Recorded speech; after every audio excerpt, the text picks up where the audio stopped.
अस्सलाम वालेकुम dear students, hope you all are fine. Dear students, आज के इस लेक्चर में हम डिस्कस करेंगे about population growth and population growth patterns और फॉर्म्स ऑफ ग्रोथ।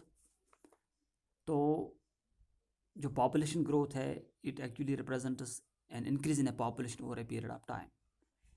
यानी जो पॉपुलेशन ग्रोथ है, इसको हम जनरली डिफाइन करते हैं, इंक्रीज रिप्रेजेंट करते हैं by means of increase in a population over a period of time. Generally जो एक पॉपुलेशन होती है, उसका जो साइज़ होता है या उसकी जो डेंसिटी होती है, that is not static parameter but that changes continuously, that keeps on changing with respect to time due to various factors. तो एक पॉपुलेशन, किसी गिवन पॉपुलेशन में हम देखते हैं कि उसमें जो उसकी जो डेंसिटी होती है या उसका जो पॉपुलेशन साइज होता है, वो कंटिन्यूसली चेंज होता है। और there are some factors which are responsible for increase in the population density or population size, and there are some other factors which are responsible for decrease in the population density. Generally natality, yani natality by natality we mean birth rate, or we can say increase in the number of individuals by birth, hatching or other factors. तो उससे क्या होता है, जो population होती है उसका size increase होता है। और जबकि इमाइग्रेशन भी एक प्रोसेस है जिसके ज़रिए से किसी पर्टिकुलर पॉपुलेशन के अंदर बाहर से कुछ इंडिविजुअल्स आके उसमें ऐड होते हैं। तो उससे क्या होता है, that size of that population और density of that population increases. और there are some factors like mortality. तो मोर्टेलिटी के ज़रिए से हम देखते हैं डेथ्स होती है, और is the death rate of a particular population. तो उसके ज़रिए से वो पॉपुलेशन में जो उसकी जो डेंसिटी है या उसका जो साइज़ है, डेट डिक्रीज। और माइग्रेशन है, इमाइग्रेशन जो है, वो भी एक प्रोसेस है जिसके ज़रिए से कुछ इंडिविजुअल्स माइग्रेट होते हैं फ्रॉम पर्टिकुलर पॉपुलेशन। तो उसकी वजह से भी उस पॉपुलेशन का जो पॉपुलेशन डेंसिटी है या साइज है, डेट डिक्रीजेस। डेट मीन जो पॉपुलेशन ग्रोथ है, date these actually govern the patterns how the number of individuals in a given population change over time. तो इस पॉपुलेशन ग्रोथ को हम रिप्रेजेंट करते हैं by means of some models और there are some growth forms. तो हम जानते हैं कि अभी मैं आपको बता रहा था कि जो पॉपुलेशन ग्रोथ है, वो पॉपुलेशन ग्रोथ या वो पॉपुलेशन साइज जो है, it shows different patterns of growth with time, with respect to time. हम जानते हैं कि जो पॉपुलेशन होती है, कुछ पॉपुलेशन जो है they grow with high speed और एट ए हाई स्पीड, और सम पॉपुलेशन ग्रो स्लोली।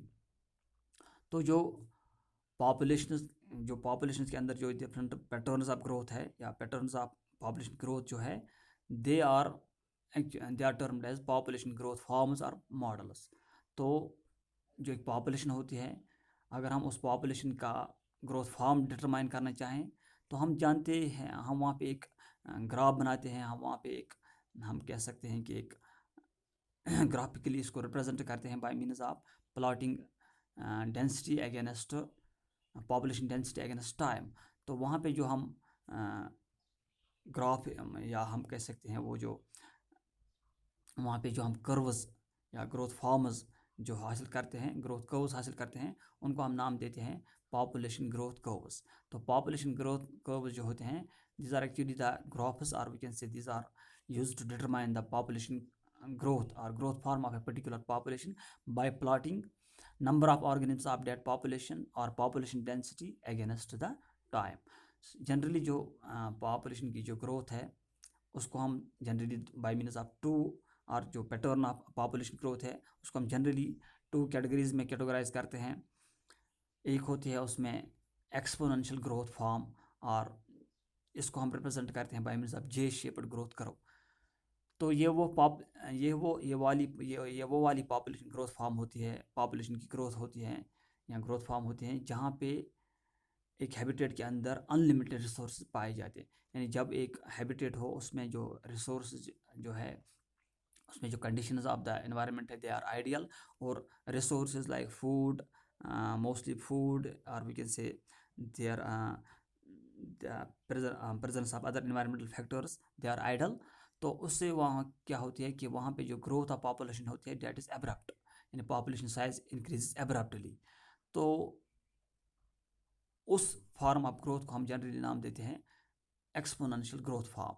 और वहाँ पे क्या होता है, वहाँ पे लास्ट में हम देखते हैं कि जब ये पॉपुलेशन इंक्रीज होती है अब्रप्टली, तो at time comes when there occurs the food gets exhausted, और जिससे क्या होती है there result there occurs the mass death और mortality of the organisms which leads to the crash of that particular population, and that population crashes.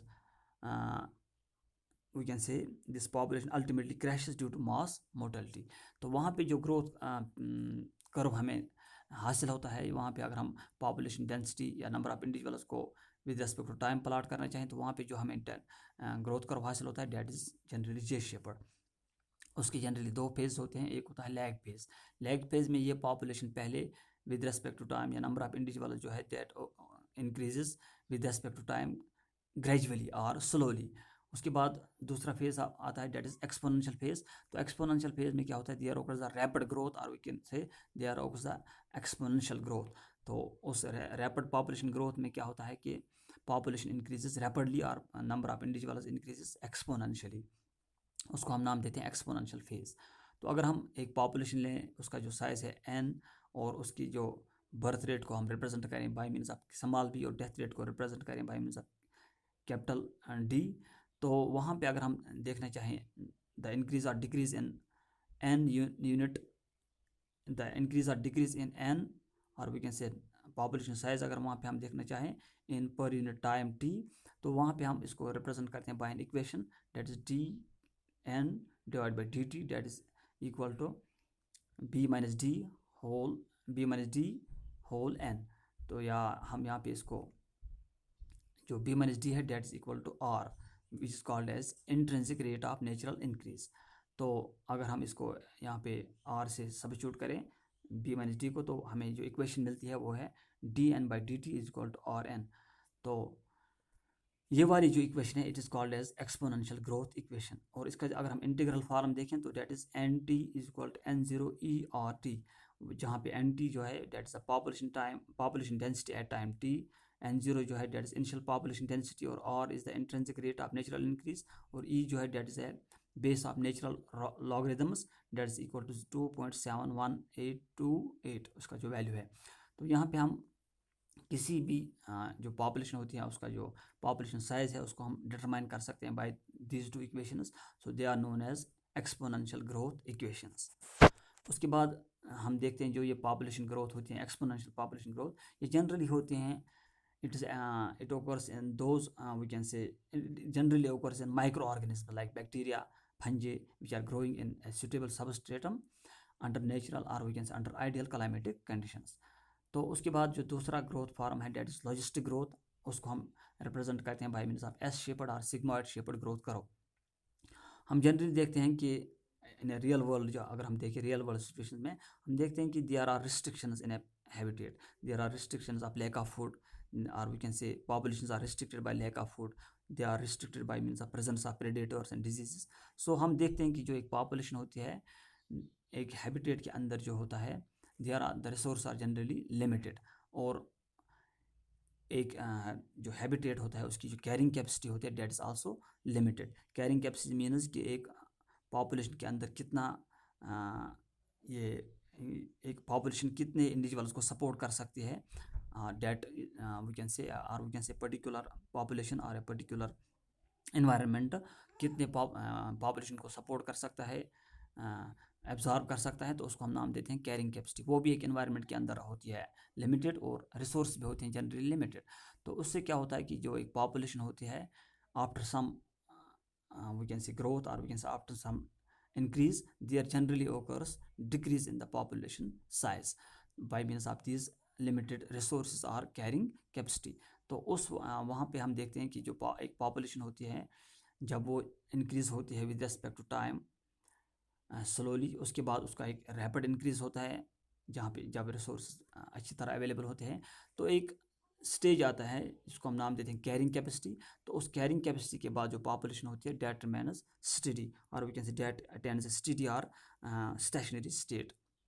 तो उसके बाद जो पॉपुलेशन ग्रोथ है डेट रिमेन्स कांस्टेंट, उसके बाद पॉपुलेशन ग्रोथ नहीं होती।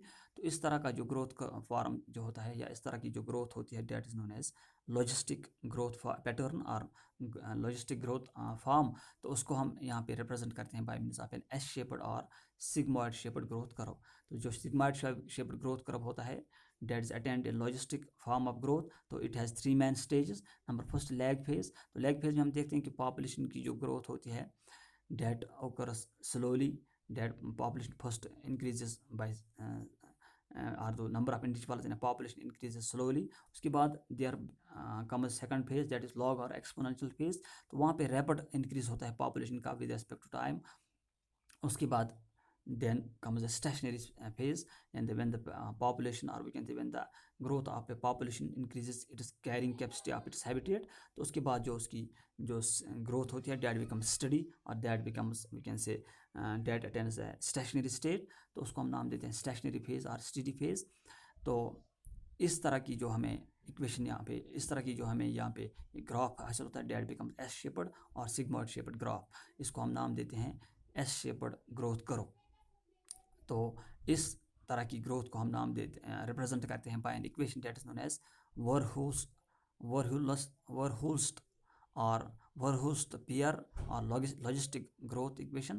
तो इसको हम यहाँ पे डिस्क्राइब कर सकते हैं by means of D N by D T is equal to R N bracket k minus n divided by k which is equal to r means intrinsic rate of natural increase n 1 minus n divided by k। अगर हम इसको solve करें तो ये इसका value बनता है wire n is the increase in the population density at time t और इज इंट्रिंसिक रेट और k जो है that is the carrying capacity of a particular habitat. तो इस तरह से हमने यहाँ पे आज डिस्कस किया about population growth and growth forms। Hope you have understood. Thank you.